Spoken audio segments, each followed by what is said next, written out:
달려 있습니다 라고 합니다. 좀 길지. 한번 따라서 하겠습니다. 나라의 흥망성쇠는 하나님의 손에 달려 있습니다. 그렇죠. 나라들이 힘이 세고 강대국일 때에는 왕들이나 대통령들이 자기 위에 아무도 없는 것처럼 여기면서 스스로가 높아지고 스스로가 교만해지고 스스로가 이와 같이 온 세계를 다스리는 것 같지만 세계 역사적으로 보면 그렇게 강대국이었던 나라, 이스라엘 백성들을 지배했던 나라, 이 나라들은 지금 다 미미한 존재로 전락하고 만 것입니다. 지금은 하나님을 이와 같이 믿는 베이스에 깔려 있어서 하나님의 나라가 이와 같이 세워진 나라가 어디냐면 미국이지 않습니까? 청교도들에 의해서 세워진 나라, 성경 위에 왕이 대통령이 손을 얹고 기도해서 출발하는 나라, 지금도 그것은 변함이 없이 시행하고 있는데 이와 같이 세상 나라가 이스라엘 백성들을 지배할 때는 천하만국을 통일하고 천하만국을 다스릴 줄 알았어요. 그런데 결단코 그렇게 돌아간다 안 돌아간다? 안 돌아간다라는 것을 오늘 성경은 증명해주고 있는 것입니다. 오늘 두 나라를 갖다가 언급하고 있는데 그 두 나라가 어떤 나라냐면 남방과 북방의 왕국을 얘기하는데 남방의 왕국은 애굽을 말하는 것이고 북방의 왕국은 수리아라고 하는 아수르라고 하는 나라를 언급하고 있는 것입니다. 그래서 그들의 전쟁을 통해서 지배할 때에 아수르라는 나라는 어떤 나라냐면 북이스라엘을 완전히 지배하고 무너뜨려 버렸던 나라입니다. 그러면 아수르 나라고 하는 나라가 애굽을 지배한 뒤에 아수르는 그러면 영원했냐? 아니요, 영원하지 않습니다. 어느 나라가 일어나느냐? 바벨론이라고 하는 큰 또 왕국이 일어나서 아수르를 완전히 깨부수게 되는 거죠. 당시에 바벨론 그러면 최강대국으로서의 세계를 군림했지 않습니까? 영원할 것 같았습니다. 스스로가 높아지고 스스로가 교만해지고 스스로가 이와 같이 세계를 다스릴 줄 알았지만은 바벨론을 갖다가 무너뜨리는 나라가 또 일어나게 됩니다. 누가요? 메대와 바사라고 하는 연합국이 일어나서 완전히 그걸 바벨론을 무너뜨려 버리지 않습니까? 연합군이니까 얼마나 힘이 세겠어요. 그래서 두 뿔을 가진 나라가 어디라고 그랬죠? 이제 대답을 하셔야 돼요. 두 뿔을 가진 나라가 어느 나라라고 그랬죠? 메대와 바사라고 하는. 그래서 세상의 나라와 왕들을 갖다가 지칭할 때 다니엘에서 요한계시록 나오는 이 뿔, 짐승, 멸망하는 짐승과 같은 이 사람들 전부 다 짐승과 뿔로 표현하지 않습니까? 그러면 바벨론이라고 하는 나라가 강대국이었지만은 영원할 것 같지만은 아니요, 메대와 바사 국가라고 하는 나라가 또 분연히 일어나서 바벨론을 깨부수게 되는 거지요.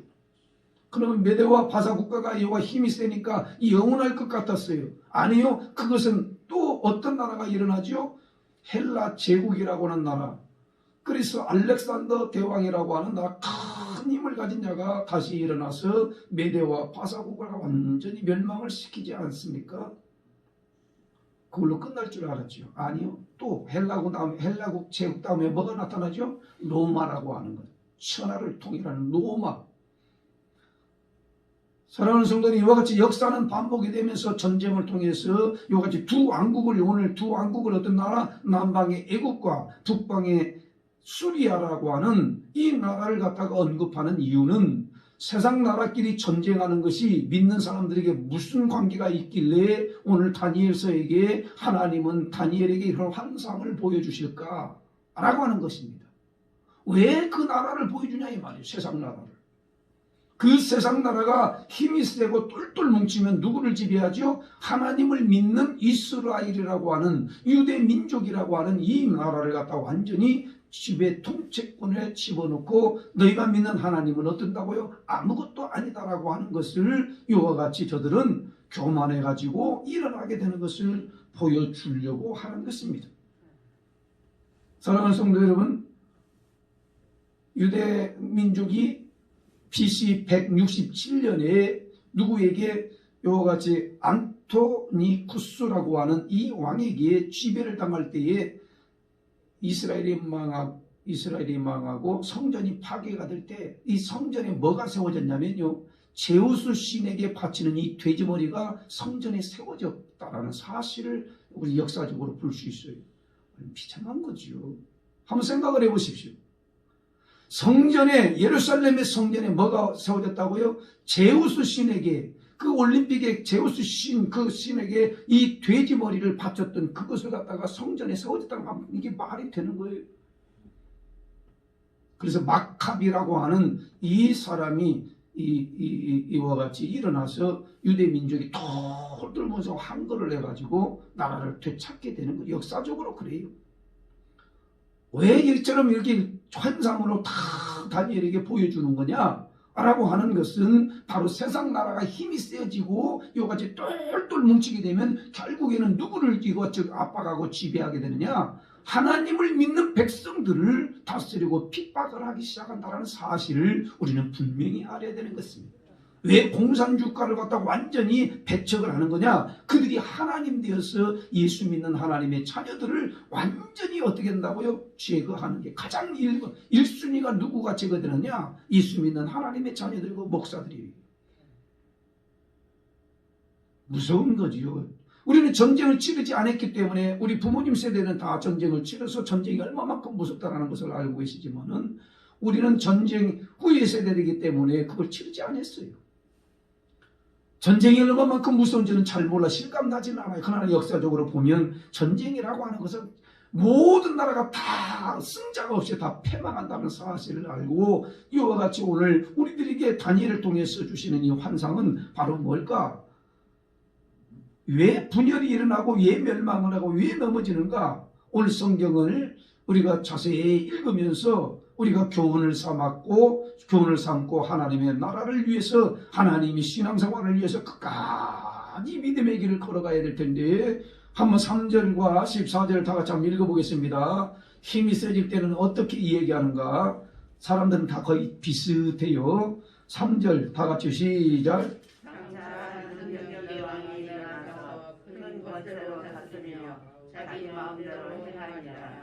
자기 마음대로 행하는 거예요. 한 왕이 일어나는 것. 응? 예. 애굽 왕이 이스라엘을 지배할 때에 바로는 크게 교만했을 뿐만 아니라 어떻게 한다고요?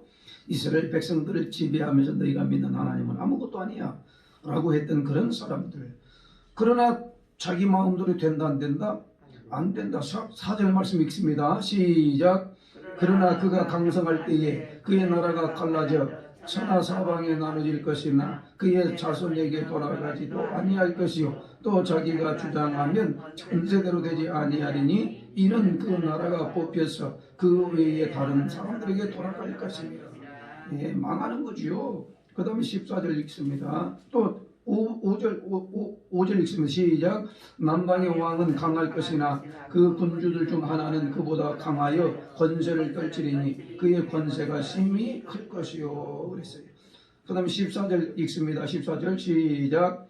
그때에 여러 사람이 일어나서 남방왕을 칠 것이요 내 백성 중에서도 포악한 높아져 환상을 이루려 할 것이나 그들이 도리어 걸려 넘어지리라 그랬어요. 16절도요. 시작. 오직 와서 치는 자가 자기 마음대로 행하리니 그를 당할 사람이 없겠고 그는 영화로운 땅에 설 것이요 그의 손에는 멸망이 있으리라. 그게 영화로운 땅이 어디냐면 이스라엘이에요. 그러니까 이런 악한 자들이 예를 들면 세상을 지배하고 힘이 세어지고 이와 같이 천하를 통일하고 그래서 그런 사람들의 어떤 마음속에 하나님이 없는 거지요. 이스라엘을 지배하고 나면 모든 신을 통제한다라고 하는 생각을 가지고 있었던 것입니다. 고대 사회에서는. 그러니까 예루살렘이 우리나라에 5분의 1밖에 안 돼요. 5분의 1밖에 안 되는데도 왜 이스라엘 예루살렘을 점령하려고 했을까라고 하는 것이 역사적으로 보면 예루살렘을 점령하면 다른 신들은 다 똑같은데 이스라엘이 믿는 하나님은 달라요.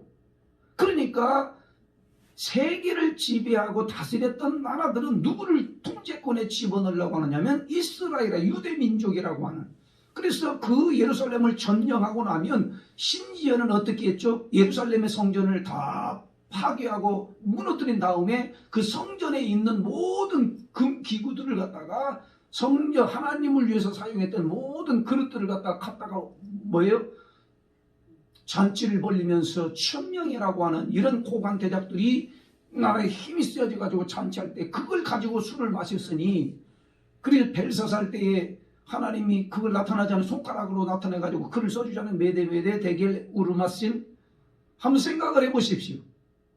이처럼 예루살렘을 지배하고 성전을 파괴하고 이와 같이 하나님의 백성들을 아무것도 아니고 너희들이 믿는 하나님은 아무것도 내 손에 안에 들어왔다라고 하는 사실을 이와 같이 보여주기 위해서 실질적으로 성전에 있는 이 금잔들을 저희들이 갖고 이렇게 마셨던 거예요. 하나님이 그 모습 보면서 내게 쓰잖아, 그랬잖아, 쓰잖아요. 그래서 다니엘이 그 해석해주고 그 벨사살은 그 밤에 죽지 않습니까? 사랑하는 성도 여러분, 그들의 교만이 하늘을 찌를 때에 느부갓네살의 꿈이 뭐죠? 큰 신상을 갖다가 만드는 것이고, 벨사살의 꿈은 큰 나무가 하늘을 닿게 만드는 것이고, 그가 이와 같이 세상을 지배할 때는 하나님을 섬기는 이 금잔, 이 잔을 갖다가 저희들이 파티를 하는데 사용하고 있으니 하나님이 보실 때는 얼마나 기가 막힌 것이겠어요. 결국에는 하나님의 백성들이 하나님의 뜻대로 살지 못함으로 말미암아 이와 같이 어려움을 당하고 하나님의 이름을 모욕되게 만들고 영광을 가렸지만은, 그래서 나중에는 하나님의 이름을 위해서라도 하나님이 구원해 주시고, 하나님의 이름을 위해서도 다시 우리에게 긍휼을 베풀어 주시고, 하나님의 이름을 위하여서 우리를 다시 한번 건져 주시라고 다니엘이 기도하지 않으면 세일의 기도. 사랑하는 성도 여러분, 우리는 한없이 약하기 짝이 없지만 뭔가 될 때, 뭔가 높아지고자 할 때는 그게 하나님이 다 떠난다는 사실을 우리는 분명히 알고, 인간은 끊임없이 누가 되려고 하느냐? 하나님이 되고 싶은 바벨탑을, 그게 바로 창세기에 나오는 거잖아요. 바벨. 예. 바벨탑을 쭉 쌓아서 하늘에 닿아보자라고 하는 게 인간의 타락한 모습 아니겠어요? 그러나 하나님은 다 하늘을 흩어져 버리니까 다 파괴되고 다 흩어져 버리고 결국 산산조각이 나버리게 되는 것입니다. 이것의 배후에는 누구죠? 사탄 원수 마귀들이라는 것. 사탄 원수. 분열과 분열을 분리하게 하는 이런 모든 것들은 전부 다 사탄 원수 마귀들의 특징이에요. 그들의 특징은 뭐지만 거짓말이고, 그들의 특징은 뭐지요? 분열이고, 그들의 특징은 뭐지요? 다 갈라지게 흩어지게 하는 것이 바로 사탄 원수 마귀들의 특징 아니겠어요? 사랑하는 성도 여러분, 지금도 성도들을 괴롭히는 존재들이 뭘까? 사탄 원수 마귀들. 그들은 자꾸 참소해요. 참소하는데 이길 수 있는 힘이 어디 있느냐? 한번 따라서 하겠습니다. 하나님께 순복하라. 마귀를 대적하라. 그리하면 너희를 피하리라. 야고보서 4장 7절 말. 그러니까 보세요. 하나님께 순복하는 거예요. 하나님께 순복하는 거. 하나님 앞에 내가 복종하는 거. 그러면 어떻게 된다고요? 내 입에서 하나님의 뜻대로 살고 하나님의 말씀대로 내게 있을 때에 이와 같이 담대하게 물지고 거룩하게 있는 상태, 깨끗한 상태, 하나님의 뜻대로 사는 이런 상태 속에서 하나님의 말씀이 내게서 임할 때에 이 힘이 나가게 되고 말에 권위가 쓰게 되고 그러지요. 사랑하는 성도 여러분, 하나님 앞에 내가 순복함으로 말미암아 마귀를 대적하고 그리하여서 영적 승리를 가져오게 하는 놀라운 역사가 일어난다는 사실을, 우리는 이 믿음을 가지고 끝까지 나는 하나님께 순복하기를 원하고 하나님 앞에 복종하면서 말씀이 내 안에 들어와서 그 말씀이 나를 지배하고 통치하고 다스릴 수 있는 은혜가 내게도 임하도록 역사해 달라고 늘 기도해야 됩니다. 역대 왕들이, 이 세상 왕들이 왜 다 무너지죠? 스스로가 교만하고 스스로가 뭔가 이와같이 하나님 노릇하기 때문에 하나님은 때를 따라 다 치시고 무너뜨리고 넘어뜨리지 않습니까? 바울은 이와 같이 하나님이 누구신지를 부활하신 예수님을 만난 뒤에 알았어요. 그래서 바울은 3층 천에까지 올라갔던 사람 아니겠어요? 학문적으로 보면 대단한 사람이에요. 그리고 어떻게 했나고요? 율법적으로는 흠이 없는 존재라고 자부했던 사람이에요. 하나님 믿기를 열심히 특심했던 바울이었어요. 그런데 이와 같이 바울이 주님을 만난 이후에 늘 짊어지고 있는 것이 있어요. 그게 뭐지요? 육체의 가시였어요. 하나님 앞에 3번 쓰기나 간구하지 않습니까? 3번 간구는 그냥 3번 기도했다라는 게 아니라 겸절히 기도했다라는 거예요. 그러니까 이와 같이 떠나기를, 육체의 가시를 떠나기를 원했지만은 어떻게 한다고요? 하나님의 응답은 이거지 않습니까? 내 은혜가 내게 족하다. 한번 따라서 하겠습니다. 내 은혜가 내게 족하도다. 늘 기억하고 살아야 됩니다. 여러분이나 저나 이와 같이 하나님, 내 마음속 인간 속에는, 타락한 인간의 본성에는 늘 올라오려고 하는 것들이 있습니다.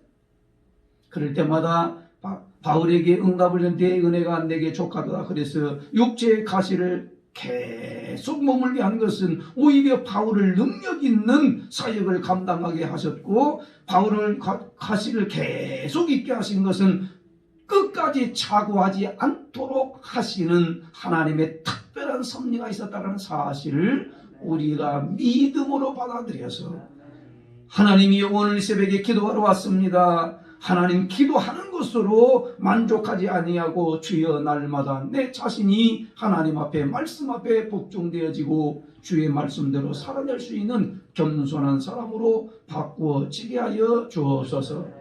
특별히 많이 기도하시기 원합니다. 유대주의자들은 그렇게 하나님을 믿는다 하면서도 빛이 왔으나, 그 복음이 왔으나 복음으로 넘어져 버리지 않습니까? 오히려 이방인들이 예수님을 잘 믿어가지고 결국에는 이 바로 복음이 나왔던 그 이스라엘로 다시 복음이 들어가는 역사가 일어나는 것을 보면, 복음이 왔는데, 빛이 왔는데 그 빛으로, 복음으로 인하여서 유대자들은 다 넘어져 버렸어요. 그 넘어짐이 누구에게 복이 되었느냐? 이방인들에게 복이 된 거예요. 이방인들에게. 사랑하는 성도 여러분, 교만하고 전통주의, 율법주의, 이걸 가지고 이거 살리는 역사가 없는데 그것 붙들고 이와 같이 규례를 얽매이고 신앙생활 하다 보면 하나도 자유가 없어요.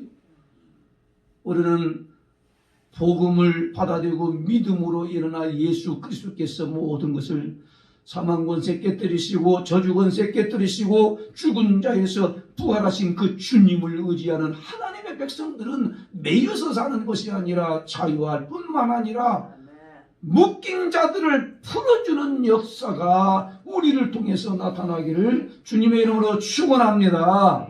그래서 세일의 금식 기도의 뜻은, 나의 기뻐하는 금식이 뭐라고 그랬습니까? 이사야서 58장 6절 말씀에 사로잡힌 자를 끌어주고 멍에를 끌어주고 묶인 자를 풀어주는 것이 바로 하나님이 기뻐하는 금식이라고 그랬어요.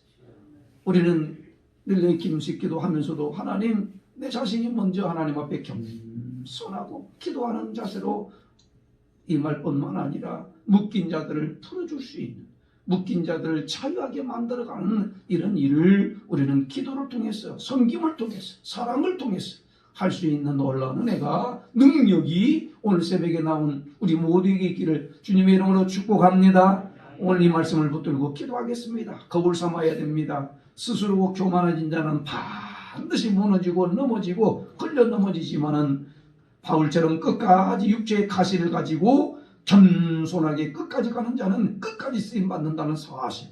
저는 그래서 이런 말씀을 이렇게 한번 드리고 싶어요. 이렇게 생각하면 승리할 수 있을 것 같아요. 나를 찌르는 가시는 나를 지키는 무기다. 지금 비몽사몽간에 들어서 무슨 말인지 모르겠어요. 한번 외치겠습니다. 나를 찌르는 가시는 나를 지키는 무기입니다.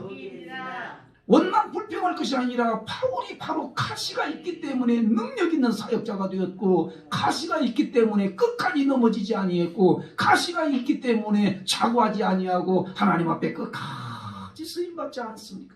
저도 이걸 꼭 기억하고 싶은 거예요. 나를 찌르는 가시가 있습니까? 예, 있지요. 그러면 그것을 원망 불평으로 삼는 것이 아니라 오히려, 이걸 나를 지켜주는 무기구나, 이게 가시가. 오늘 이 새벽에 이 말씀을 잘 한번 묵상하면서 같이 기도하려고 합니다. 어렵지 않아요. 그러나 우리 하나님은 살아계시기 때문에 오늘 이와 같이 다니엘에게 보여주는 환상을 통하여서 우리에게 큰 교훈을 주시는데, 교훈하는 데는 반드시 쓰러지고 넘어지지만은 사도 바울처럼 겸손하게 하나님, 나를 찌르는 가시는 나를 지켜주는 무기였습니다. 오히려 고맙습니다. 감사합니다.